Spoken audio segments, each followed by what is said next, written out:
नमस्कार. गणेशोत्सव नंतर सर्वांनाच वेध लागतात ते नवरात्रीचे.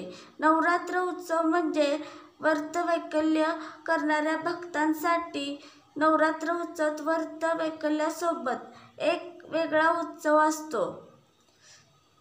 गरब्याचा नवरात्री जवळ आली की एका गोष्टीची चर्चा होती, ती म्हणजे यंदाचे रंग आले का. नवरात्रीच्या 9 दिवसात काही खास रंगाची यादी.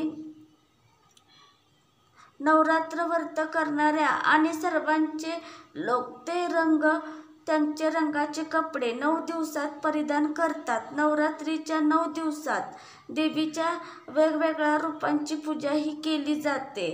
जो दिवस ज्या देवीला समर्पित असेल तो रंग त्या दिवशी घातला जातो. यंदाच्या नवरात्रीत कोणते रंग आहेत आणि त्याचे महत्त्व काय आहे ते जाणून घेऊया. पहिला दिवस पिवळा रंग. पिवळा रंग हा समृद्धीचे प्रतीक आहे. आरोग्यदायी हळद आणि सौभाग्याची हळद ही पिवळीच असते. हळदीचे आपल्याला जीवनात जसे अनेक फायदे आहेत, तसे पिवळा रंगही आपल्या आरोग्यावर सकारात्मक परिणाम करतो. दुसरा दिवस हिरवा रंग.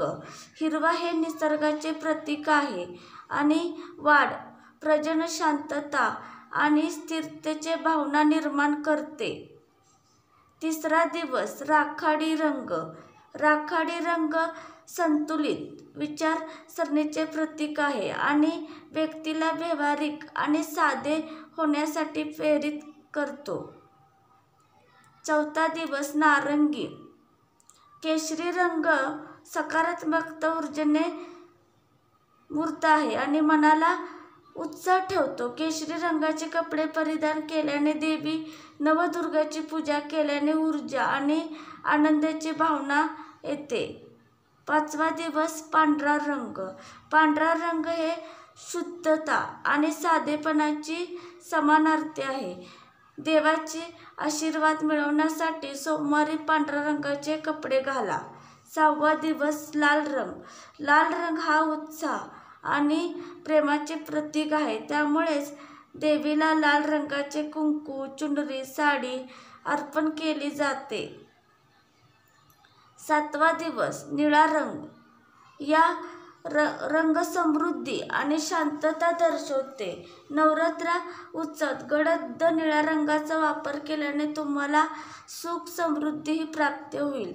आठवा दिवस गुलाबी रंग. आणि गुलाबी रंग हे आपुलकीचे प्रतीक आहे. या दिवशी गुलाबी रंगाचे कपडे परिधान करा, ज्यामुळे तुम्हाला जीवनात कधीच प्रेमाची कमतरता भासणार नाही. नववा दिवस जांभळा रंग. जांभळा रंग निष्ठा व स्थिरतेचे प्रतीक.